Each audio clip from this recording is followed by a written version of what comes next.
ছোট্ট তিনটা পয়েন্ট বলবো। আমার ছোট ভাই নূরের কথা থেকে আমি আমার জায়গা থেকে মনে করি যে স্থানীয় নির্বাচন, আপনি যেটা প্রথমেই বলেছিলেন যে বাস্তবমুখী হতে হবে। স্থানীয় নির্বাচন দিলেই 4,490টা ইউনিয়ন পরিষদে আওয়ামী লীগের ফ্যাসিজম আস্তে করে বের হয়ে আসবে এবং সেখানে প্রচন্ড লেভেলে গ্রাউন্ড রিয়ালিটিতে যে মারপিট হবে এবং সেই ক্ষেত্রে জাতীয় নির্বাচন ইভেন কি একটা সিভিল ওয়ার হয়ে যেতে পারে।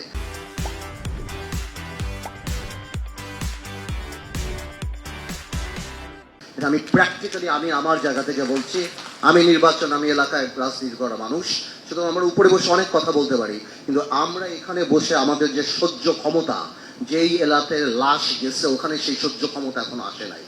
এই যে আওয়ামী লীগ হঠাৎ করে একটু বের হয়ে আসবে, ইউনিয়ন পরিষদের নির্বাচন আপনারা জানেন কত রক্তক্ষয়ী হয় এমনিতেই, সেখানে যদি আপনি দিয়ে দেন কিন্তু একটা সিভিল ওয়ারের দিকে চলে যাবে। এটা কিন্তু বাস্তব কথা, একটা কথা। এবং সুতরাং এবং সেকেন্ড কথা হলো, আমরা আসলে সংস্কারের এগেইনস্টে না, বাট আমরা এমন কোনো রিস্কে যেতে চাই না জাতীয় নির্বাচনটা যত বিলম্বিত হয় প্রলম্বিত হয়। এই যে কিছুদিন আগের যে আপনি আপনার নিজেরই বলতে হয়েছে যে পরিমাণ সন্ত্রাস হঠাৎ করে যে ধরনের গন্ডগোল বা যে ধরনের আরম্ভ হয়ে গিয়েছিল, পুরো জাতি কিন্তু একটা চিন্তার মধ্যে পড়ে গিয়েছিল এবং বিদেশে আমাদের ভাবমূর্তির ব্যাপারটাও কিন্তু হয়ে গেছিল। এগুলি কিন্তু যখন হাত থেকে বের হয়ে যায় তখন কি কন্ট্রোল করা যায় না। তো আমরা নির্বাচনমুখী, কারণ আমরা মনে করি স্থিতিশীল সরকার আসলে, হ্যাঁ, অনেক সংস্কার যদি নাও হয় আমরা ন্যাশনাল কমিটমেন্টের মাধ্যমে হয়তো সেই সংস্কারগুলির ব্যাপারে জাতির কাছে অঙ্গীকারবদ্ধ আমরা হতে পারি, কিন্তু কোনোভাবেও জাতীয় নির্বাচন নিয়ে যে সবাই একটা আলাপ, এই জাতি বলেন যে একটা কনস্পিরেসি থিওরি কাজ করে, সেটা জানি কোনোভাবেও কাজ না করে। তো আমি এই দুইটা ব্যাপারই মেইনলি কথা বলতে চাই। আরেকটা সিম্পল কথা বলতে চাই, প্রবাসীদের নিয়ে আমি একটু কথা বলতে চাই। কারণ প্রবাসীদের এত রেমিটেন্স আমাদের এখানে আছে।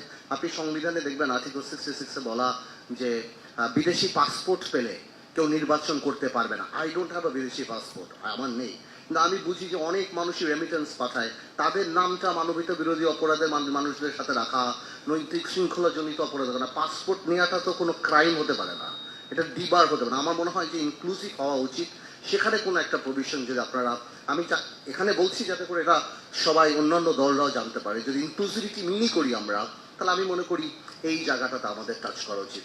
আপনাদের অনেক ধন্যবাদ। ইনশাল্লাহ সামনে আবার যখন বসবো আমরা বিস্তারিত আরো আলাপ করবো।